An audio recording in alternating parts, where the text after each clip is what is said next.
Hello, I'm Jessica Amir on behalf of Bell Potter. Well, the diversification message is one that's resonating with investors, given the Aussie share market is down 20% this year, while the gold price has gained 13%, with many of the ETFs that track the gold price shining. So to talk us through the case for investing in gold via ETFs is Jordan Eliseo from Perth Mint. Hi Jordan, and thanks for your company. Thanks for inviting me on. So firstly, the ETF PMGOLD is one of the best performing ETFs across the entire landscape year on year. You're also the second largest listed gold ETF on the ASX and by far the cheapest. So tell us about your success and how you've also managed to outperform your peers. Thanks, Jessica. So the performance of PM Gold is driven by two factors. It's a passive exposure to the Australian dollar gold price. So you mentioned before, US dollar gold price up around 13% this year. We've also seen the Australian dollar fall the better part of 10% down towards 60 cents. And so those two factors combined have seen the price of PM Gold rally by over 20%. And that's why we've performed as well as we have. And investors are obviously very happy with that exposure. So why do you think investors should be holding or investing in gold as an asset class?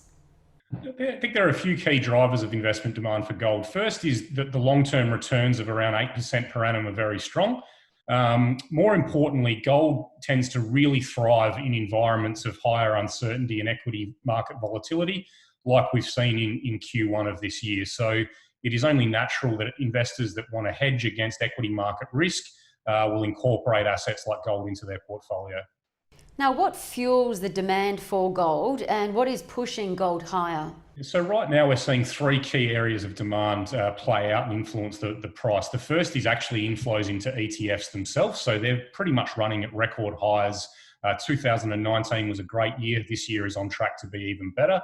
We're also seeing record levels of central bank demand. So central banks are obviously major players in the gold space.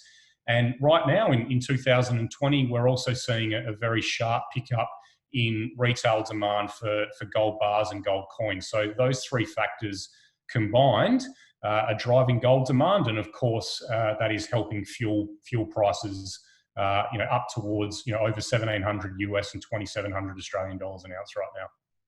So where do you think gold might sit by the end of this year, 2020?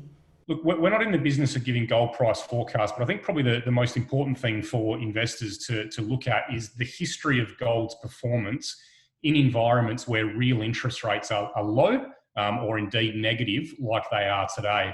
And if you go back over the last 50 years in Australia, in any year where the real rate of interest was 2% or lower, the average return on gold has been around 20% per annum. So again, we can't give a forecast on where the price will be by the end of the year, but that's one factor for investors to keep in mind.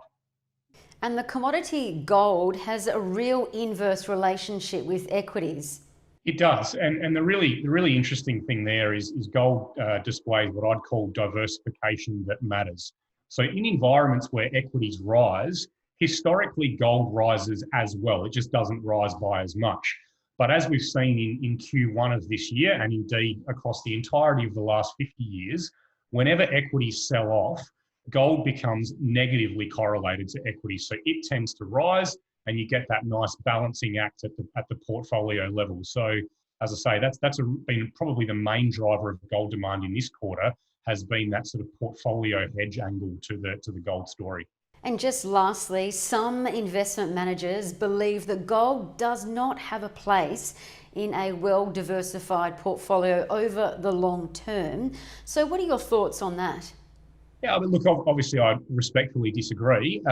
Gold has a number of important attributes that it can play or that it adds to a portfolio. So as I said, it's obviously uncorrelated to equities when equities are selling off.